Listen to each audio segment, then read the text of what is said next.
اسی طرح صفات کمال کے اندر مخلوق کے اندر سب سے بڑی کمال کی صفت جو ہے وہ علم ہے. کیا ہے جی؟ علم. تو جو مخلوق کے اندر سب سے کمال کی صفت جو ہے وہ علم ہے، تو لہذا یہ عقیدہ رکھنا فرض ہوا کہ انبیاء کرام سب سے بڑے عالم ہوتے ہیں، اور یہ عقیدہ فرض ہوا کہ سید عالم صلی اللہ علیہ وسلم انبیاء میں بھی سب سے اعلم ہیں، حضور سب سے بڑے عالم ہیں. لہذا خلیل احمد امبیٹوی کے کفر پر یہ دلیل بنی کہ اس نے براہین قاطعہ کے اندر یہ لکھا کہ حضور کی روح اگر اعلی علیین میں ہے تو اس سے یہ ثابت نہیں ہوتا کہ رسول اللہ کا علم اسرائیل کے برابر ہو، چہ جائے کہ زیادہ. یعنی اس نے واضح طور پر، کوئی دیوبندی بیٹھا ہے تو ذرا توجہ سنیں اس کو، اور نیٹ پر بھی ذرا توجہ سنیں، براہین قاطعہ کھولے اور براہین قاطعہ میں صفحہ نمبر 56 اٹھائے جو پرانا صفحہ چل رہا ہے، اس میں واضح طور پر یہ بات خلیل بندم بیٹھی اور اس کے شیخ رشید نرگنگوہی نے حضرت علامہ عبدالسمیع رامپوری کے انوار ساتھیہ کا رد بنانے کی کوشش میں حضرت عبدالسمیع رامپوری جو وہ بھی حضرت حاجی امداد اللہ مہاجر مکی کے مرید اور خلیفہ ہیں، یہ دونوں بھی خلیفہ ہیں، لیکن اوپر کا جو مرید اور خلیفہ ہے وہ بولی بول رہا ہے جو امام احمد رضا بول رہے ہیں، اور وہ بولی امام احمد رضا یا عبدالسمیع رامپوری کی تنہا نہیں ہے، وہی عقیدہ حاجی امداد اللہ مہاجر مکی رحمۃ اللہ علیہ کا ہے، وہی سواد اعظم کا ہے، اور نیچے جو دو مرید اس کا رد کر رہے ہیں رشید نرگنگوہی خلیل بندم بیٹھوی، یہ عقیدہ اہل سنت کا نہیں، یہ نجدیوں اور وابیوں کا ہے. اس عقیدے کو لا کر وہ حاجی امداد اللہ کے معاملے میں رکھتا ہے اور یہ لکھتا ہے کہ حضور کی روح، یعنی ہم اہل سنت و جماعت ساری امت حضور کو تمام کمال میں افضل مانتی ہے. جب انبیاء کو مانتی ہے تو حضور تو انبیاء کے کمال میں بھی افضل ہیں، جس کو میرے امام نے کہا سب سے اولا اور اعلیٰ ہمارا نبی. اب یہ کہتے ہیں جی اسرار احمد کہنے لگا یہ شعر سمجھ میں نہیں آیا. میں نے کہا تجھے عقیدہ درست ہو تو سمجھ میں آئے نا. یہ تو پہلا عقیدہ جو بچے کو پڑھایا جاتا ہے کہ انبیاء کرام صفات کمال میں سب سے اعلیٰ ہوتے ہیں. جس کو امام احمد رضا کی سادہ اردو نہ سمجھ میں آئے کہ سب سے اولا اور اعلیٰ ہمارا نبی، کہنے لگے یہ تو شرک ہے، اعلیٰ تو اللہ ہے. میں نے کہا تمہارا گرو مودودی ابو الاعلیٰ وہ شرک نہیں ہے. مودودی کے آگے ابو الاعلیٰ لکھنا یعنی ہم نے تو حضور کو اعلیٰ کہا اور تم نے جماعت اسلامی کے بانی مودودی کو اعلیٰ کا باپ ابو الاعلیٰ کہا. اس کو ابو الاعلیٰ مودودی کہتے ہوئے تمہاری توحید مضبوط ہوتی ہے اور سید عالم کو اعلیٰ کہتے ہوئے تمہیں شرک نہیں پاتا ہے. ہم نے کہا اعلیٰ یہاں پر اللہ کے مقابلے میں نہیں کہا گیا، سارے انبیاء اور خدائی کے مقابلے میں کہا گیا ہے. اللہ کے مقابلے میں اعلیٰ نہیں، خدا کی خلق کے مقابلے میں اعلیٰ ہے. اسی کو امام محمد رضا نے کہا کہ خلق سے اولیاء، اولیاء سے رسول اور رسولوں سے اعلیٰ ہمارا نبی. یہ وہ تسلسل ہے. میرے امام کو پڑھو تو تم مسلمان ہو جاؤ صرف کہ میرا امام اگر حضور کی تعریف کرتا ہے تو یہ نادر بحثیں جس کو سمجھا رہا ہوں تو کچھ آپ کے ذہن میں شاید ساکت ہو رہی ہو. میں کہتا ہوں میرے امام کے لکھے ہوئے کلام کو گنگناؤ گے پکے عقیدے والے مسلمان ہو جاؤ گے. جہاں پر علم کلام کی بھی بحث چلتی ہے، عشق و محبت کی بات بھی آتی ہے، محاورات و فصاحت بھی چلتی ہے، بلاغت بھی چلتے ہیں، اہل زبان کو گویا کہ تعجب بھی کر دیتی ہے. اور وہیں پر عقائد و نظریات جو احکام و دقیق بحثیں جو علم کلام کے اندر بڑی ثقیل بحثیں ہیں جس کو اساتذہ پڑھانے کے لیے کئی شروحات کی مدد سے پڑھاتے ہیں، میرا امام منٹوں میں اس کو حل کرتا ہے. کیسے حل کرتا ہے؟ فرمایا کہ لیکن رضا نے ختم سخن اس پہ کر دیا. یہ کتنی بڑی بحث کو میرے امام نے 2 جملوں میں بیان کیا. فرمایا لیکن رضا نے ختم سخن اس پہ کر دیا، خالق کا بندہ خلق کا آقا کا حکم. توحید بھی تحفظ، رسالت بھی واضح کہ خالق کا بندہ خلق کا آقا کہوں تجھے. یعنی جب حضور کا تعارف رب کے سامنے ہو تو بندہ اور ساری خلق کے سامنے ہو تو آقا. یہی تو عقیدہ ہے. تو دیکھیں یہ لمبی طویل بحث کو فاضل بریلوی نے 2 الفاظوں کے اندر سمجھا دیا ہے. اسی کو کہا کہ سب سے اولا اور اعلیٰ ہمارا نبی، سب سے بالا اور اعلیٰ. اب ذرا اس کو طریقے سے سنیے جو میں آپ کے سامنے کر رہا ہوں کہ انبیاء کی صفات کمال مرد کے ساتھ مخلوق کے صفات کمال جو ہیں ان میں انبیاء کو سب سے اقویٰ جاننا ہے، سب سے اعلیٰ جاننا ہے، اور پھر سید عالم کو جو انبیاء کو کمالات ملے ان میں سب سے اعلیٰ جاننا ہے. یہ ضروریات دینیہ سے ہے. یہ ضروریات ان میں اگر کسی نے ذرا بھی نقص نکالا وہ اسلام سے نکل جائے گا. اور جو یہ کہے کہ جناب انبیاء جو نبی پاک جو آئے تو اس میں فرق کیا ہے، بس ایسا ہے کہ جیسا چھوٹا بھائی اور بڑا بھائی ہوتا ہے. یعنی یہاں پر علماء 1400 سال سے ہمیں انبیاء کے لیے ایک ایک الفاظ کو جوڑ جوڑ کر قرآن و سنت کے ترجمے کو الفاظوں میں پرو کر لا رہے ہیں یہ اس طرح پیش کیا جا رہا ہے. اور دیوبندی وابیوں کا پیر اسماعیل دہلوی صاف انداز میں لکھتا ہے کہ امت پر نبی کو ایسی بڑی بڑائی ہوتی ہے جس طرح کہ ایک بڑا بھائی ہوتا ہے ایک چھوٹا بھائی ہوتا ہے.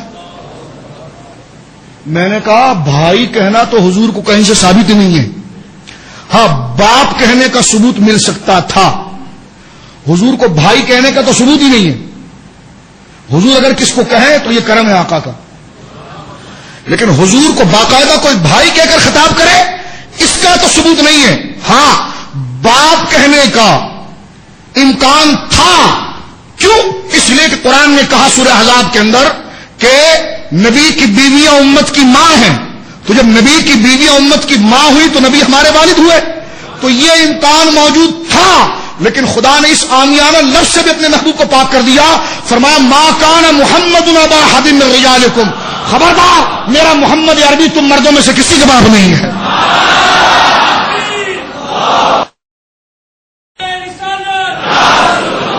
فرمایا باپ بھی نہ کہنا, اس لیے کہ باپ میں بھی مثلیت آتی ہے. تو کیا کہنا؟ فرمایا ولا کہ رسول اللہ, رسول کہنا.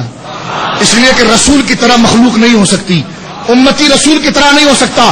تو میرے حبیب کو رسول کہو تو رسول کے اندر فرق ہے, اور اگر باپ کہو گے تو باپ میں مثلیت آ جاتی ہے. اور اللہ رب العالمین نے باپ کہنے کو جو منع کیا, جہاں حضرت زید کے واقعے کی طرف اشارہ ہے, وہاں یہ بھی ہے کہ ہم اپنے حبیب کے لیے باپ کے لفظ کو بھی گوارا نہیں کرتے, منع کر دیا گیا. یہ بھی علماء نے لکھا ہے. اب آئیے کہ جو مخلوق کے صفات کمال ہے, اس صفات کمال میں انبیاء کو سب سے اعلیٰ جاننا ہے, اور مخلوق کے اندر جو برائیاں ہیں اس سے انبیاء کو مکمل بری جاننا ہے. تو مخلوق کے اندر جو سب سے بڑا کمال ہے وہ علم کا ہے. اور ہمارے علماء نے یہ بھی لکھا کہ قیامت کے دن سید عالم صلی اللہ علیہ وسلم کی روح مبارک جو ہے, روح مبارک آپ کے جسد پاک کے اندر ہی ہے. لیکن بعض علماء نے یہ قول کیا کہ آپ کی روح مبارک اعلی علیین کے اوپر درجے پر ہے. اب اس سے مرچی لگ گئی ان لوگوں کو, حالانکہ حضور کے فضائل کی بات تھی, کسی کو گالی تو نہیں دی, یہ تو نہیں کہا کہ فلاں کافر فلاں کافر فلاں کافر, لیکن ان کے نزدیک ان کی موت حضور کی تعریف کرنا ہے.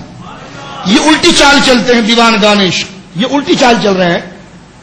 خیر شعر ان پر صادق نہیں آتا, ان کے لیے تو یہ شعر صادق آتا ہے کہ عقل ہوتی تو خدا سے نہ لڑائی لیتے, عقل ہوتی تو خدا سے نہ لڑائی لیتے, یہ گھٹائیں اسے منظور ہے بڑھانا تیرا.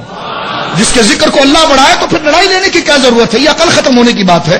تو حضور کی روح مبارک جہاں اعلی علیین میں ہے, تو یہاں پر اہل محبت نے یہ بات کی ہے کہ حضور کی روح اعلی علیین میں سب سے اوپر اس لیے ہے کہ حضور کا کمال بلند ہے. کمال بلند ہونے سے مراد یعنی حضور کا علم بلند ہے, اس لیے روح بھی سب سے اوپر ہے. اب اس کو بنیاد بنا کر رشید گنگوئی اور امبٹوی نے یہ کہا کہ روح مبارک کا علیین میں ہونا اس بات کو ثابت نہیں کرتا کہ آپ کا علم اسرائیل کے برابر ہو, چہ جائے کہ زیادہ. اردو سمجھتے ہیں آپ لوگ, اردو سمجھتے ہیں, اس کی تشریح کی ضرورت نہیں. وہ یہ کہنا چاہ رہا ہے کہ اگر حضور کی روح اعلی علیین میں ہے تو اس سے یہ نہیں ثابت ہوتا کہ حضور کا علم اسرائیل کے برابر ہو. جب برابر نہیں تو زیادہ کہاں.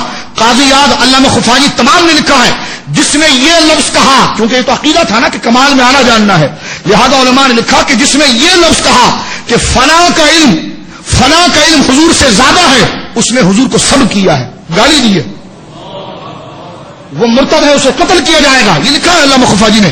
فرمایا کہ جس نے یہ کہا کہ رسول اللہ سے فلاں کا علم زیادہ ہے وہ کافر ہے. تو میں نے کہا امام احمد رضا تو بعد میں کہہ رہے ہیں, ساری امت تمہیں پہلے کہہ رہی ہے, کیونکہ امام کے پاس امام کا دور بعد کا ہے. یہ تسلسل تو امت نے پہلے لکھ دیا ہے کہ جو سید عالم صلی اللہ علیہ وسلم کے علم کے مقابلے میں اعلیٰ کسی کو کہے, چاہے فرشتے کو, یہاں تک کہ حضرت ابراہیم کو بھی کہے گا تو اس پر فتویٰ لوٹے گا, اس لیے کہ سید عالم کو علم میں سب سے اعلیٰ جاننا یہ ضروریات دینیہ میں سے ہے. اور یہ ظالم اعلیٰ جاننے سے مراد یہ تو بالکل سرے سے علم ہی نہیں مانتے. تھوڑی شرم کریں, سنیو آپ بھی یاریاں ڈالتے ہیں, دوستیاں ڈالتے ہیں. یہ آپ دیکھیں جن پر ایمان رکھنا ضروری ہے اس میں اوپر کی بات تو چھوڑے, سرے سے حضور کے لیے نہیں مانتے ہیں. اس نے لکھا نا کہ غیب تو خدا جانے, نبی کو کیا خبر. وہ تھانوی نے لکھا کہ یہ ایسا علم غیب تو زید عمر بکر جانور بہائم سب کو حاصل ہے. یعنی اگر علم مانا بھی, اس نے تو کہا کہ حضور کو غیب کی خبر, اللہ غیب جانتا ہے, رسول کو غیب کی کیا خبر, اس نے تو سرے سے انکار کیا. مولوی اشرف علی تھانوی نے اگر مانا بھی تو معنی کس کے مقابلے میں؟ کہا ہے لیکن کیا شان ہے. ایسا علم تو جانوروں کے پاس بھی ہے معاذ اللہ. یہ لکھا ہے ابن ایمان میں. کہنے لگا جی اگر علم کلی کی بات کی جائے تو یہ رسول اللہ کو حاصل نہیں. رہے بعض علوم غیبیہ تو اس میں رسول اللہ کی کیا تخصیص؟ ایسا علم غیب تو زید عمر بکر جانور سب کو حاصل ہے. چاہیے کہ سب کو عالم الغیب کہا جائے. جس نے مانا تو اس نے مانا کس انداز کے اندر؟ اس نے کہا جی توہین کیا؟ میں نے کہا اس میں توہین نظر نہیں آتی تم کو کہ ایسا علم غیب تو زید عمر بکر سب، یعنی مانا بھی تو جانوروں کو سامنے ذکر کیا معاذ اللہ. تو اگر میں یہ کہوں کہ جناب تھانوی صاحب اگر اللہ کی مخلوق ہے تو اس میں کیا فرق؟ ایسی مخلوق تو کتا بھی ہے، خنزیر بھی اور گدھا بھی ہے. مخلوق ہونے میں سب برابر ہے. وہ کہنے کی گستاخی کی. میں نے کہا گستاخی نہیں، وہ بھی مخلوق، خنزیر بھی مخلوق. وہ کہنے لگے ہمارے استاد کے لیے آپ کو مخلوق میں خنزیر نظر آیا؟ میں نے کہا شرم کرو بغیر تو تمہیں نبی پاک کے علم کے لیے جانور نظر آیا ہے. عشق و محبت کی بات ہے. میں کہہ رہا ہوں قبر کو یاد رکھے، تفرقے کی بات نہیں کر رہا. بات عقیدے کی ہے، بات نظریات کی ہے. لہذا اس کو مسلک کی جذبات کی طرف میرے بھائی نہیں لے جانا، اس لیے کہ مسلک کی جذبات کی طرف لے جائے گا تو حق قبول نہیں کر پائے گا. میں تجھ پر تنقید تجھے ذلیل کرنے کے لیے نہیں کر رہا، تیرے شعور کو بیدار کرنے کے لیے کر رہا ہوں. اگر تیرے علم میں اب تک یہ بات نہیں ہے اور اگر علم میں ہے پھر بھی ٹھیک ہے تو میرے نزدیک تو بالکل کافر ہے. کیونکہ اگر تجھے کافر نہیں کہوں گا تو میں مسلمان نہیں رہوں گا. سمجھ؟ اگر علم ہے اور جانتا ہے دلائل کو پھر بھی اپنے اکابر کی اس ایک ٹانگ پر کھڑے ہو کر کہہ رہا ہے نہیں رسول اللہ کی پرواہ نہیں، مجھے تھانوی کی پرواہ ہے، پھر تو کفر میں کیا شک ہے؟ من شک فی کفری وعذابی فقط کفر. اب تو اگر کوئی اس کفر کے اندر شک بھی کرے گا تو وہ بھی دار اسلام سے جائے گا. کیونکہ شریعت کا قاعدہ ہے. کوئی کہے گا شاہ صاحب آپ نے کفر کا فتویٰ دے دیا، کفر کا فتویٰ لگا دیا. میں نے کہا پہل میں نے نہیں کی، جس نے کفر واضح کیا تو اسے کافر کہنا فرض تھا. تو قرآن کو حکم، ہم نے کسی کو کافر نہیں بنایا، اس نے اپنے آپ کو خود بنایا ہے. ہم نے تو صرف اس کے لیے حکم واضح کیا ہے. اور ہم یہ کہتے ہیں اللہ ہمیں بھی گستاخی سے بچائے اور سب کو گستاخی سے بچائے. ہاں تو اس لیے حضور نے فرمایا کہ شیطان بڑا خطرناک ہے. اس لیے فرمایا یہ صفیہ ہے، اس میں کرسی میں بیٹھا والا بھی بہک سکتا ہے، نیچے بیٹھا والا بھی بہک سکتا ہے. لہذا عافیت کی بات کرنی چاہیے اور ہمیشہ ادب اور تعظیم کو اتنا غلبہ دینا چاہیے کہ ایسے گندے تصور دماغ کے قریب بھی نہ آئے. اب آئیے تھوڑا سا آگے میں آپ کو لے کر چلتا ہوں. صفات کملیہ جو کہتے ہیں نا جی کیا اختلاف ہے. میں نے کہا میں آپ کے سامنے کوئی مناظرہ مباحثے کی بات نہیں کر رہا، میں نے آپ کے سامنے کھول کر کتاب رکھ دی ہے. اب آپ خود فیصلہ کیجئے کہ یہ میں صحیح کہہ رہا ہوں غلط کہہ رہا ہوں. ان کے پاس جائیے اگر ایسا نہیں لکھا گیا تو کتابیں ہم آپ کے سامنے پیش کرتے. نہیں جی ان کے کہنے کا مطلب یہ تھا. میں نے کہا نہ یہ بہانے نہ کرو، یہ مطلب یہ میں نے کہا گدھے نے یا کتے نے بھونکا نہیں ہے جو اتنی مشکل زبان ہو کہ اس کے بھونک کو کوئی نہ سمجھ سکے. آسان اردو بولی ہے اس نے، آسان اردو بولی ہے کہ اگر کل علوم غیبیہ کی بات کی جائے تو اس میں رسول اللہ کی حضور کو حاصل نہیں. رہے بعض علوم غیبیہ تو اس میں حضور کی کیا تخصیص؟ ایسا علم تو زید بکر عربی میں کہتے ہیں ایر غیرن تو خیر. آپ اردو میں کہتے ہیں نا ایر غیرن تو خیر، تو عربی میں کہتے ہیں زید عمر بکر. آپ کی اردو میں بھی محاورہ چلتا ہے زید عمر بکر کسے باشد زید عمر بکر. کہا جی اگر رہے بعض علوم غیبیہ تو اس میں حضور کی کیا تخصیص؟ ایسا علم غیب تو زید عمر بکر جانور سب کو حاصل ہے، لہذا سب کو عالم الغیب کہا جائے. اور میں نے کہا ایک لطیفہ اور یہاں پر ہوا. تھانوی کا ڈبل کفر یہ ہوا، ایک تو حضور کے لیے علم غیب نہیں مان رہا تھا، لیکن اگر بعض غیب بھی مانا تو وہ کتے کے لیے بھی مان گیا. بیٹا اگر ایسا بعض علم غیبیہ تو حضور کے پاس ہے تو ایسا علم تو زید عمر بکر بلکہ جانوروں کے پاس بھی ہے. جانوروں میں علم نہیں ہوتا، یہ حضور کے لیے غیب نہیں مان رہے تھے، لیکن جب بغض میں آئے تو جانوروں کو بھی غیب میں شامل کر لیا. کہتا بعض علوم غیبیہ تو اس میں حضور کی کیا تخصیص؟ ایسا علم غیب ایسا علم غیب تو جانوروں کو بھی حاصل ہے. میں نے کہا دیوبندی تم تو فتوا دو، تم تو اللہ کے علاوہ کسی کے لیے علم غیب کا لفظ نہیں بولتے تھے. تھانوی نے تو جناب جانوروں کے لیے بھی علم غیب کا لفظ بولا کہ ایسا علم غیب تو زید عمر بکر سب کو بھی حاصل ہے. تو یہ ہے بغض جہاں پر بندے کو لے جاتا ہے. تو لہٰذا میں پھر عرض کروں آپ کے سامنے یہ مناظرہ مباحثہ تنقید نہیں. جس شخص نے زندگی بیان کی ہے اس کے کفر کو واضح کرنا اور شیطان کے عیب کو اس لیے واضح کیا جاتا ہے تاکہ موحدین اللہ کی رحمت کو جانیں اور اس کے عذاب سے متعارف ہوں. سمجھ رہے میری بات؟ آپ سمجھے آپ؟ تو یہ ایسی چیز ہے جس میں احتیاط کرنا ضروری. لہذا میں نے اس لیے یہ بات رکھا کہ مخلوقات میں جو صفات کمال کی ہے اس میں انبیاء کو سب سے درجہ کمال پر جاننا اور پھر سید عالم کو ان کمال میں بھی اعلیٰ جاننا، ان کمال میں بھی اعلیٰ جاننا، اس لیے کہ ان کی نبوت بھی مصطفیٰ کا صدقہ ہے. یہ شبیر احمد عثمانی نے لکھا ہے. یہ شبیر احمد عثمانی نے ما کان محمد ابا احد من رجالکم کی تفسیر کرتے ہیں تفسیر عثمانی میں لکھا. اس نے کہا جی حضور کی نبوت اتنی اکمل اور اعلیٰ ہے کہ ہر نبی کو جو نبوت ملی ہے یہ حضور کے صدقے ملی ہے،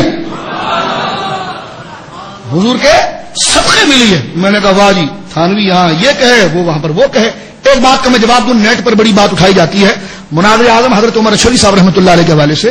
حضرت عمر اشعری صاحب رحمۃ اللہ علیہ نے، دیکھو ہر عاشق جب نبی کی کوئی گستاخی کرے گا تو وہ دائرۂ ادب میں رہ کر جو علمی حملہ کر سکے وہ کرے گا، ٹھیک ہے نا؟